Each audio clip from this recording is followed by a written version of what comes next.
any more classes today? I don't think so. Okay, what about homework? We don't have any homeworks, but we do have an economics assignment though. What? Hi guys! If it's okay with you guys, can I join your economics group assignment? Oh, yeah, sure. We were just talking about it. Okay, so let's go discuss about it right now. Sure, Let's go! So, what's the topic of our assignment? It's about inflation in the country we choose. Inflation? What's that? Oh, I know about inflation. Inflation can also be interpreted as the rate of increase in prices over a given period of time. There are two types of inflation, which is the demand pull inflation and the cost push inflation. What is that?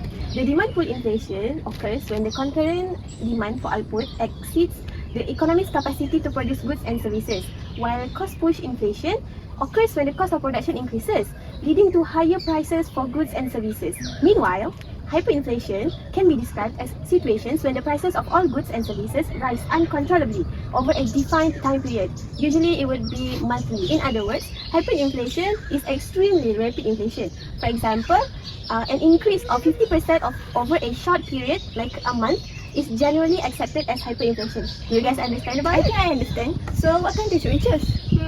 What about Venezuela? Oh, Venezuela, I know about it. As I know, Venezuela is a country that is located in the northern part of South America. The official name of Venezuela is the Bolivarian Republic of Venezuela.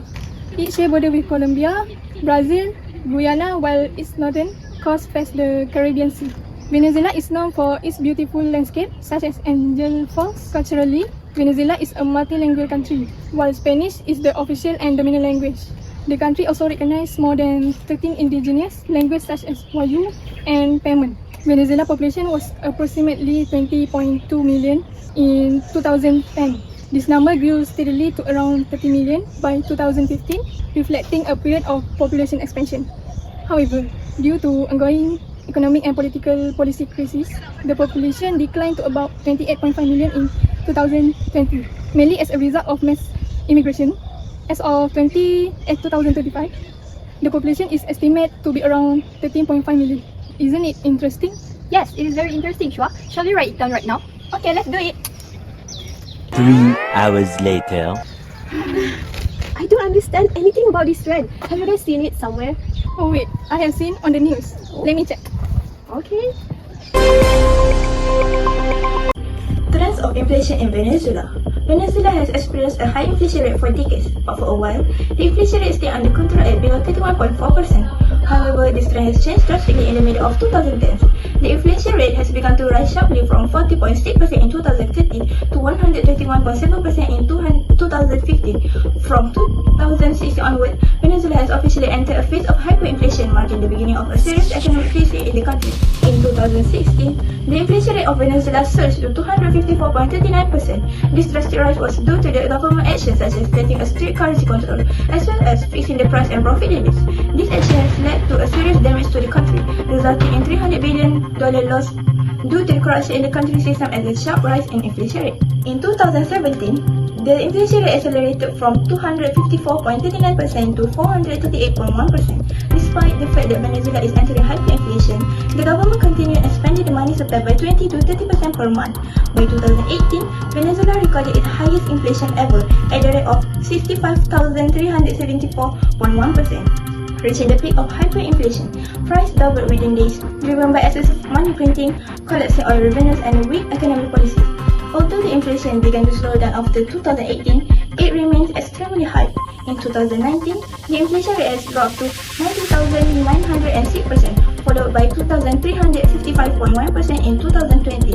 The inflation trend continued to drop further to 1,588.5% in 2021, 186.5% in 2022, and finally 55.6% in 2024, showing the end of the hyperinflation phase of Venezuela.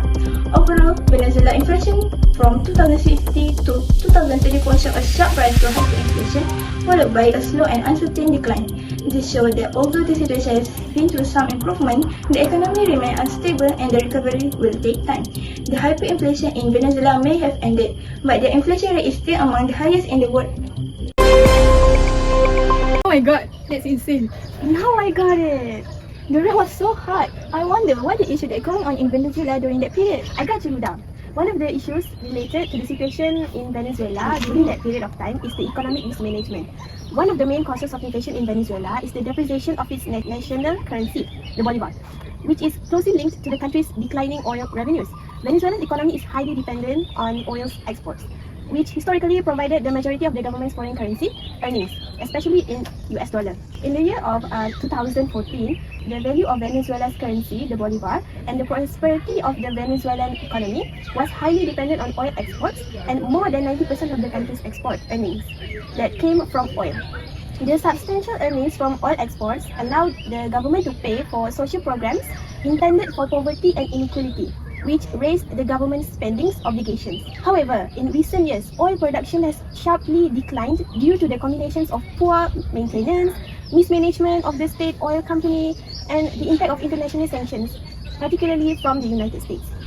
These sanctions have restricted Venezuela's ability to sell oil on global markets and access international financial systems. You are right, Ziha. Another critical driver of Venezuela's inflation is the growing distrust among the Venezuelans toward the national currency and also economic mismanagement. As the hyperinflation eroded the value of bolivar, the Venezuelans tend to change their local currency into dollars in favor of more stable foreign currencies, particularly in US dollars. As daily prices increases, saving money in bolivars becomes illogical because it eventually influences people to start converting their savings into dollars in order to maintain their purchasing power. This phenomenon, known as dollarization, made the bolivar becomes even more weaker and push the inflation higher. In response, the government tried to enforce stricter currency control by fixing the exchange rate and restricting legal access to dollars. However, these measures only led to the growth of black market, where the US dollar became widely traded.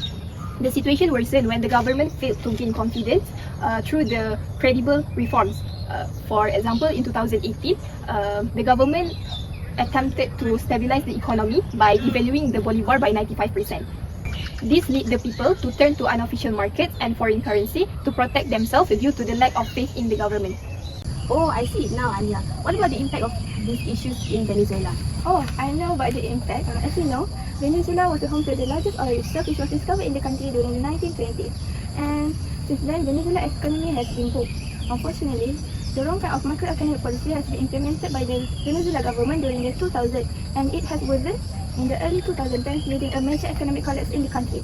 Government spending was deeply pro-cycle, which is instead of saving some money during good time for the bad time like other oil exporting countries such as Saudi Arabia and Norway, Venezuela's government ran a double-digit fiscal deficit. In addition, gasoline was heavily subsidized that it was basically free, leading to massive smuggling, which is around 100,000 barrels a day that worth around $10 billion a year, were illegally transported to the neighboring countries such as Colombia and Brazil. To cover this large financial deficit, the Venezuelan government increased external debt by 6 times, leaving over $100 billion in obligations in both states and private companies.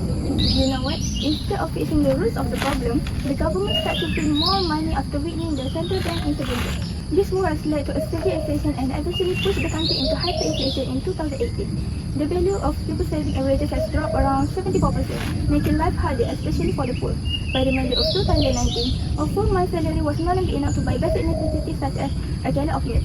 By 2020, the unemployment rate will reach 44%, one of the highest in the world. This combination of excessive money printing and corruption has led to a complete economic collapse to Venezuela's economic structure, pushing millions into poverty and forcing many to leave the country in search of better living conditions. Venezuela hyperinflation crisis also has caused price of food, medicine and basic goods. Many families can afford basic necessities. In addition, hospitals and clinics are experiencing shortage of medicine, electricity and clean water. In addition, malnutrition has also increased, especially among children, leading to a resurgence of diseases such as malaria. Public service also deteriorate, leading to loss of trust in government. Nearly 7.9 million Venezuela has fled to countries like Colombia, Brazil and Peru. Many people struggle to find jobs and face discrimination. Skilled workers like doctors and engineering are leaving, making recovery harder. This crisis show low inflation and poor governance can lead to serious regional instability. Wow, that's horrible. So, do you guys have any idea how the Venezuelan government control the inflation? Yes, one of the policies is the Venezuelan government implemented credit and spending restriction. This includes freezing the public sector wages and pensions, as well as tightening the credit through restrictions such as increasing the bank reserve requirement rate.